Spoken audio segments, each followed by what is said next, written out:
즉 어설프게 건보료 몇 년 피하려고 조기연금을 선택했다가 연금액에서 큰 손해를 볼 수 있다는 거죠. 안녕하세요. 연금부자연구소 양희섭 소장입니다. 최근 한 댓글의 내용을 보면요, 공단에 찾아가서 연금을 많이 받는 것도 아닌데 건보료가 왜 이렇게 높냐, 이렇게 민원 상담을 했다고 합니다. 그러니까 공단에서 대뜸 집을 팔라고 했다는데요, 그것 때문에 공단 직원하고 말다툼을 하셨다는 내용입니다. 팩트만 놓고 보면 틀린 말은 아닌데 사실 건보료의 구조를 모른다면 충분히 당황스럽고 화가 나실만 하죠. 또 이게 뭔가 세금 같은 느낌이잖아요. 가뜩이나 연금도 충분하지 않은데 여기서 따박따박, 그것도 꽤 큰 금액이 빠져나간다면 정말 안타까운 상황이 맞죠. 그런데 더 안타까운 것은요, 이런 건보료를 미리만 대비했다면 충분히 피할 방법이 있었다는 겁니다. 연금을 어떻게 준비하냐, 그리고 어떻게 개시하느냐에 따라서 높은 건보료가 나올 수도 있고 혹은 아예 없을 수도 있는데요. 그래서 오늘은 연금과 건보료 전략에 대해서 준비했습니다. 연금은 적은데 왜 건보료가 많이 나오는지, 그리고 국민연금, 퇴직연금, 개인연금의 건보료 구조와 그 건보료를 최소화 혹은 없애기 위한 꿀팁까지 연금과 건보료에 대해서 꼼꼼하게 준비했으니까요, 현재 건보료 때문에 고민이신 분들 끝까지 시청해 주시면요, 여러분들의 노후 건보료 문제에 큰 도움이 되실 겁니다. 그럼 본격적으로 들어가기 전에 좋아요, 구독 부탁드리겠습니다. 연금은 적은데 왜 건보료가 많이 나올까? 이 부분을 이해하려면 건강보험료의 구조를 파악하셔야 되는데요. 건강보험은 크게 사업장 가입자, 지역 가입자, 피부양자로 나뉘는데요. 여기서 중요한 것은 바로 이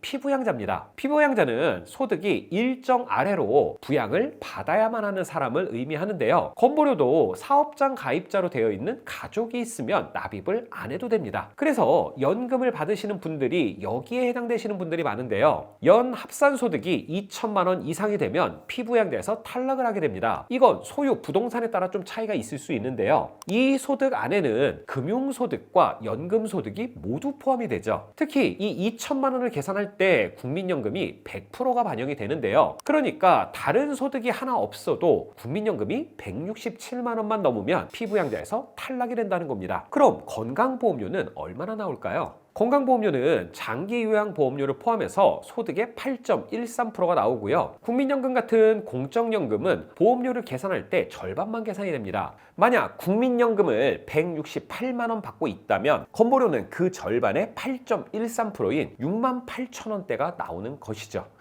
이 정도면 무난한 거 아닌가? 라고 생각하실 수 있는데요, 여기서 끝이 아닙니다. 피부양자에서 탈락해서 지역가입자가 되면 소득에 대한 건강보험료뿐만 아니라 재산에 대한 건보료까지 붙는데요, 재산에는 주택과 자동차가 포함되는데 이게 가액에 따라서 비례해서 올라갑니다. 예를 들면 과세표준 5.45원의 주택, 시세로는 대략 9억 원 정도 주택이 있다고 하면요, 이 주택으로 인한 건보료만 17만 7천 원대가 나옵니다. 요새 서울의 집값을 보면 시세 9억 원의 아파트는 이제는 특별한 아파트가 아닌데요, 그런 일반적인 주택을 가지고 있어도 건보료가 20만 원 가까이 나온다는 것이죠. 여기서 핵심은요, 노후에 건보료를 줄이려면 피부양자 유지가 핵심이라는 거고요, 그러기 위해서는 피부양자 소득 계산에 포함이 되지 않는 연금 소득을 세팅하는 것이 중요합니다. 그리고 피부양자에서 탈락하게 되더라도 가급적이면 건보료가 안 나오는 소득으로 세팅하는 것이 필요할 텐데요, 그러기 위해서는 각 연금 포트폴리오에 건보료가 어떻게 적용되는지 알아야겠죠. 우리가 흔히 연금 준비를 얘기할 때 3층 연금 구조를 말하는데요, 국가에서 준비해주는 국민연금, 회사에서 준비해주는 퇴직연금, 그리고 내가 준비하는 개인연금으로 나뉘죠. 여기서 개인연금은 세액공제를 해주는 IRP 연금저축, 그리고 세금을 아예 면제해주는 비과세 연금보험으로 나뉩니다. 각각의 건보료를 한번 보면요, 먼저 국민연금은 건보료가 적용됩니다. 아까 말씀드렸던 것처럼 피부양자 탈락 기준을 정할 때는 100%가 반영되고요, 보험료를 계산할 때는 50%만 적용이 되죠. 그리고 퇴직연금과 연금저축 IRP에는 건보료가 적용되지 않습니다. 그런데 이게 좀 논란이 있는데요, 국민건강보험법 시행령 제41조를 보면 건강보험료 부과 대상이 되는 소득 월액을 정의하고 있는데요, 여기에 연금소득이 포함되어 있습니다. 그럼 이 연금소득에는 정확하게 뭐가 포함이 되냐, 이걸 확인하기 위해서는 소득세법 제20조의 3을 보면요, 연금소득에는 첫 번째 공적 연금소득, 그리고 연금계좌가 있는데요, 이 연금계좌에는 연금저축과 IRP가 포함되어 있습니다. 그리고 이 IRP로 받는 퇴직연금도 포함되어 있죠. 즉 퇴직연금, 연금저축, IRP 모두 연금소득에 포함되고요. 법적으로는 건강보험료가 부과되는 소득이라는 겁니다.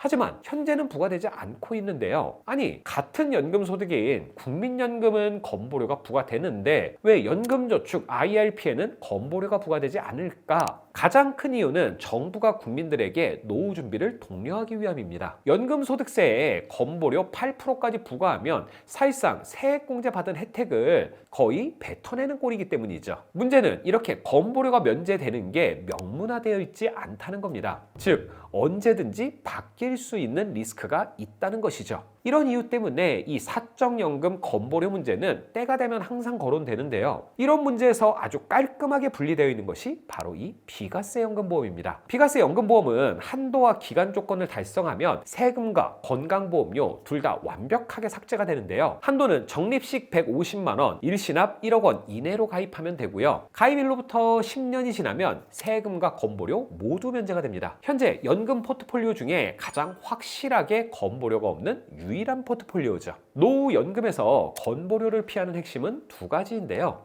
첫째, 국민연금으로 인한 피부양자 탈락을 어떻게 방어하느냐. 두 번째, 건보료가 부과되지 않는 연금저축, IRP, 그리고 비과세 연금보험에 얼마나 많은 돈을 집어넣을 수 있느냐입니다. 먼저 국민연금 쪽을 보면요. 국민연금은 167만 원이 넘으면 피부양자 탈락이기 때문에 이를 피하기 위해서 가장 먼저 생각하는 게 바로 조기연금일 겁니다. 조기연금은 수령하면 금액이 할인돼서 피부양자 탈락을 막을 수 있고요. 거기다가 일찍부터 받을 수 있는 장점도 있죠. 하지만 문제는 국민연금이 물가 상승을 반영해서 계속 오른다는 겁니다. 65세에 167만 원의 국민연금을 60세에 조기 수령하게 되면 117만 원이 되는데요. 매년 2%의 물가 상승이 적용되게 되면 78세에 다시 피부양자 탈락하는 상황이 됩니다. 그래도 건보료를 13년이나 미뤘으면 잘한 거 아니냐라고 생각할 수 있는데요. 여기에는 더 큰 함정이 숨어 있습니다. 바로 연금액인데요. 지금까지 받은 연금액을 모두 더한 누적 수령액을 기준으로 보면요. 물가 상승률 2%를 기준으로 했을 때 74세면 60세부터 받은 조기연금과 65세부터 받는 정상 수령의 총액이 같아집니다. 그리고 78세 때 연기연금이 조기연금의 총 수령액을 뛰어넘고요. 여기서 이 78세 시점에 조기연금과 연기연금을 자세히 보면요. 누적액은 비슷한데 앞으로 받을 연금액이 거의 2배 가까이 차이가 납니다. 즉, 어설프게 건보료 면접 피하려고 조기연금을 선택했다가 연금액에서 큰 손해를 볼 수 있다는 거죠. 그래서 저는 건보료를 피하려고 당겨받는 것보단 과감하게 연기하라고 말씀드립니다. 안 받는 구간은 건보료 자체가 안 나오고요. 최대 5년까지 연기하면 연금액이 최대 36% 늘어나기 때문이죠. 그리고 국민연금을 못 받는 공백 구간은 퇴직연금을 통해서 보완할 수 있고 소일거리 알바로 충분히 커버할 수 있습니다. 본 광고는 생명보험 광고심의 기준을 준수하였으며 유효기간은 심의로부터 1년입니다.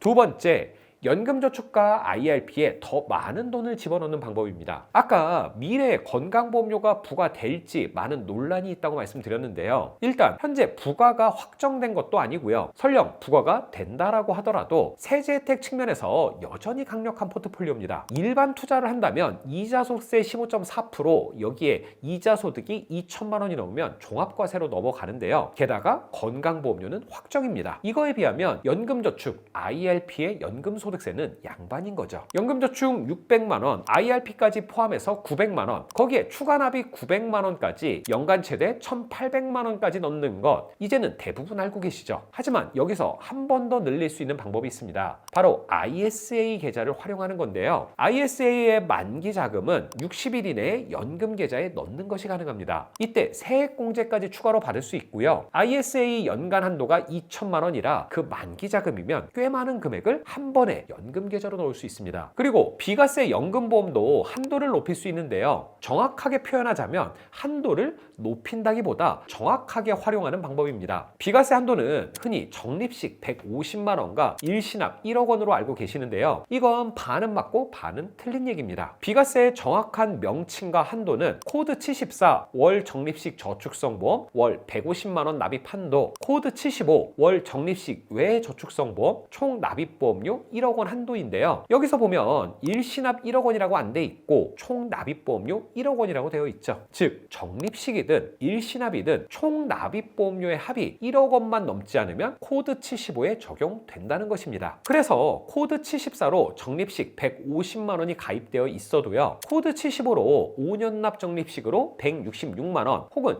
7년 납으로 119만 원을 추가로 가입해도 모두 비과세에 적용받을 수 있다는 겁니다. 최근 비과세 일시납 연금보다 적립식 연금 상품의 연금액이 훨씬 높은 분위기인데요. 그래서 일시납보다는 적립식을 중심으로 설계하시는 경우가 많습니다. 코드 75를 5년 납으로 설계하면 코드 74번과 합산해서 최대 월 316만 원까지도 납입이 가능하니까요. 비과세를 최대 한도로 가입을 원하시는 분들 참고하시면 좋을 것 같습니다. 우리가 은퇴 전에는 건강보험료가 많이 나와도 조정하는 게 가능합니다. 재산을 조정하거나 세제 혜택이 높은 포트폴리오를 구성하면 되죠. 하지만요, 연금으로 나온 건강보험료는 줄이는 것이 거의 불가능합니다. 일단 나오기 시작한 연금은 조정할 수가 없고요. 또 건보료 때문에 연금을 적게 받는 것도 어불성설이기 때문이죠. 그래서 연금 계획은요, 얼마나 저축을 하느냐보다 어떻게 준비하느냐 그리고 어떻게 개시하느냐가 무엇보다 중요합니다. 오늘 영상을 보시고 건보료를 중심으로 한 연금 계획에 대해서 상담을 원하시는 분들 혹은 내 나이와 가입 조건에서 가장 효율이 높은 연금이 어떤 상품인지 궁금하신 분들은요, 위 전화번호로 연락을 주시거나 고정 댓글에 있는 상담 신청 링크를 클릭해 주시면 저희 연금부자연구소에서 꼼꼼하고 자세하게 상담 도와드리도록 하겠습니다. 그럼 오늘 준비한 내용은 여기까지고요. 저는 다음 시간에 더 도움이 될 만한 내용을 가지고 찾아뵙도록 하겠습니다. 감사합니다.